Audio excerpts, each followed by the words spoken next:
शांति। 22 अप्रैल। भगवान आकर स्वयं सत्य ज्ञान दे रहे हैं। कहते हैं मैं भारत का बेड़ा सैलवेज करने आया हूँ। तुम बच्चे बाप की महिमा जानते हो। उसे ग्रेट ग्रेट ग्रैंडफादर नहीं कहा जाता, वो गॉड फादर है, पतित पावन है, ज्ञान का सागर है, पवित्रता सुख शांति का सागर है, सबका माता पिता है, जगत का गुरु है। ये महिमा तुम्हें सबको सुनानी चाहिए। वही भारत में आते हैं, सत्य ज्ञान देते हैं। एक बहुत अच्छी ज्ञान की बात कह रहे हैं कि ब्रह्मलोक के साक्षात्कार तो लोगों को होते भी हैं, लेकिन सूक्ष्म वतन का किसी को पता नहीं। सूक्ष्म वतन के बारे में कोई चर्चा नहीं, सूक्ष्म वतन का साक्षात्कार किसी को होता नहीं। सूक्ष्म वतन आकर मैं ही संगम युग पर रचता हूँ। तुम परम धाम से आते हो, सीधे आते हो, वाया सूक्ष्म वतन नहीं आते। और जब वापिस तुम्हें जाना है तो पहले सूक्ष्म लोक में जाओगे, फिर परम धाम में, फिर स्वर्ग में आओगे। मैं हेवनली गॉड फादर हूँ।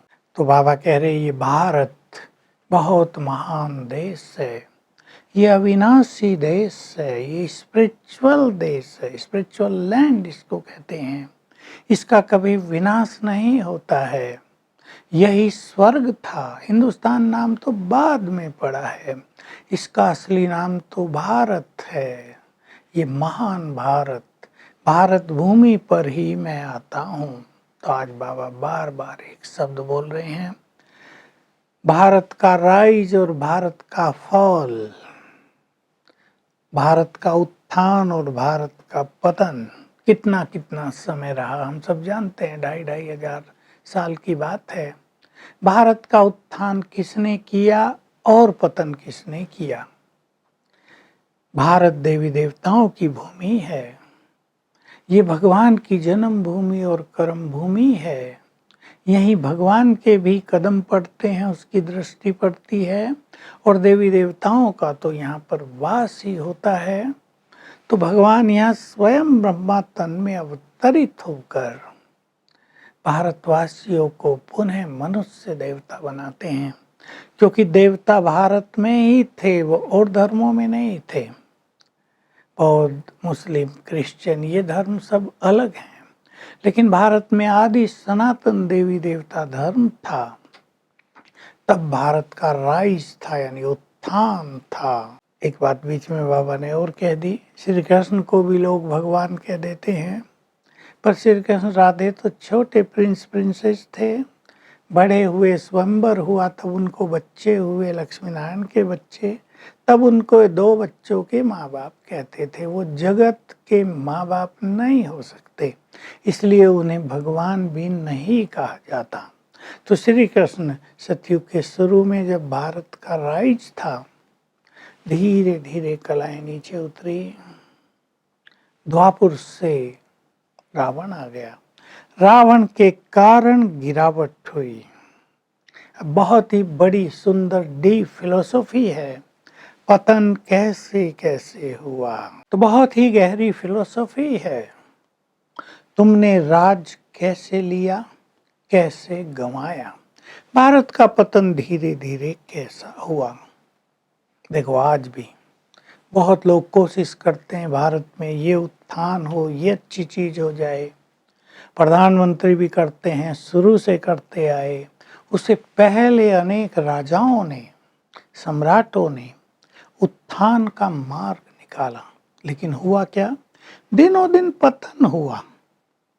गरीबी भी बढ़ी, दुख शांति भी बढ़ी, क्राइम भी बढ़े, सब कुछ गिरावट की ओर आया। अंधकार गहरा होता गया, दीपक जलाए गए, लेकिन अंधकार को मिटा नहीं सके।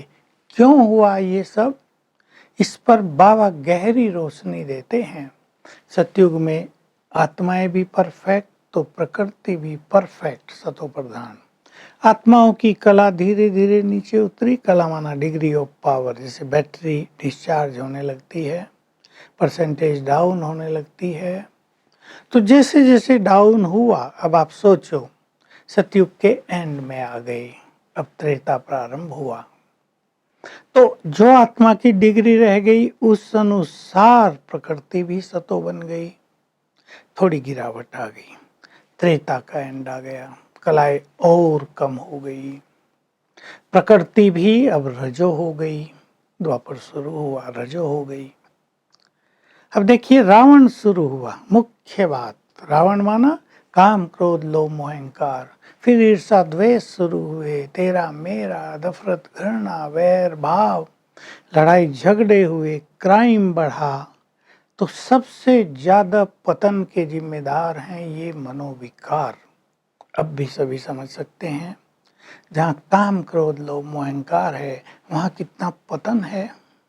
राजाओं ने राज्य गंवा दिए काम वासना के पीछे, राजवंश नष्ट हुए क्योंकि काम वासना के कारण बहुत कमजोर हो गए।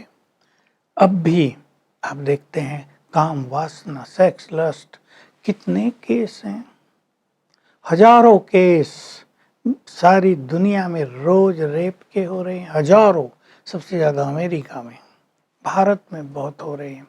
क्रोध अहंकार लोभ, इनके कारण कोर्ट केसेस भरे पड़े हैं। तो पतन हो रहा है ना, मनुष्य की सुख शांति भी जा रही है। जब सारे देश में अधिकतर लोग दुख और अशांति में, पीड़ाओं में, रोग में, चिंताओं में, भय में जी रहे हों तो कितना बड़ा पतन होगा। अब इस पतन को पुनः उत्थान की ओर ले जाना है तो भगवान को ही आना पड़ता है ना, कोई मनुष्य ये काम नहीं कर सकता। अनेक नेताओं ने भी ये कार्य करने की कोशिश की, सुख देने का प्रयास किया, एक जगह सुख मिलता है, दूसरी जगह फिर दुख उभर कर सामने आता है। एक समस्या खत्म होती है, दूसरी फिर उभर कर प्रकट हो जाती है।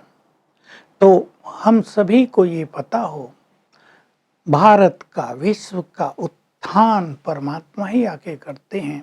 इसलिए भगवान का भारत से बहुत प्यार भी है। वो यहाँ आकर सत्य ज्ञान देते हैं, मनुष्यों को राजयोग सिखाते हैं, सिखा रहे हैं, सत्य ज्ञान दे रहे हैं और उन्हें पावन बना रहे हैं। तो जब बहुत सारी आत्माएं निर्विकारी बन जाती हैं तो कलयुगी दुनिया का महाविनाश और सतयुगी दुनिया का उदय हो जाता है। तो अब इस प्रक्रिया में हमने प्रवेश कर लिया है, महाविनाश की प्रक्रिया में, और ज्ञान सूर्य उदय हो गया है। अब इस धरा पर स्वर्ग भी उदय होने वाला है।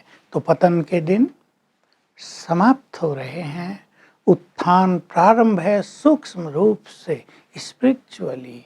और कलयुग की समाप्ति होते ही सतयुग, स्वर्णिम युग इस धरा पर उदय हो जाएगा, जो उत्थान का समय है, जो हेवन है, जिसको पैराडाइज कहते हैं, जिसकी स्थापना स्वयं भगवान कर रहे हैं। वरदान है, अपनी हाईएस्ट पोजीशन में रहकर संकल्प बोल कर्म करने वाले संपूर्ण निर्विकारी बनो।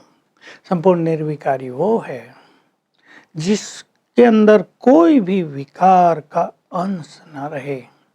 तो मैं हाईएस्ट आत्मा हूँ, होलीएस्ट आत्मा हूँ, ये संकल्प करते हुए हम इस पोजीशन में स्थित हो जाएंगे। और चेक करें, हमारा मन वैसा है, बोल वैसे हैं, कर्म वैसे हैं। तो ये चेक करते करते हम संपूर्ण निर्विकारी बन जाएंगे। स्लोगन है, कर्म करते हुए यदि ये याद रहे कि करण करावनहार बाप साथ है तो कर्म और योग का बैलेंस हो जाएगा। तो आज हम अपने देव स्वरूप में रहेंगे। जब हम हाईएस्ट स्थिति में थे तो मैं होलीएस्ट आत्मा हूँ, निर्विकारी आत्मा हूँ, और ऐसी देवता थी। हर घंटे में अपना देव स्वरूप, अपना निर्विकारी स्वरूप एक बार अपने सम्मुख लाएंगे। ऐसा ही मुझे बस अब बनना है। ओम शांति।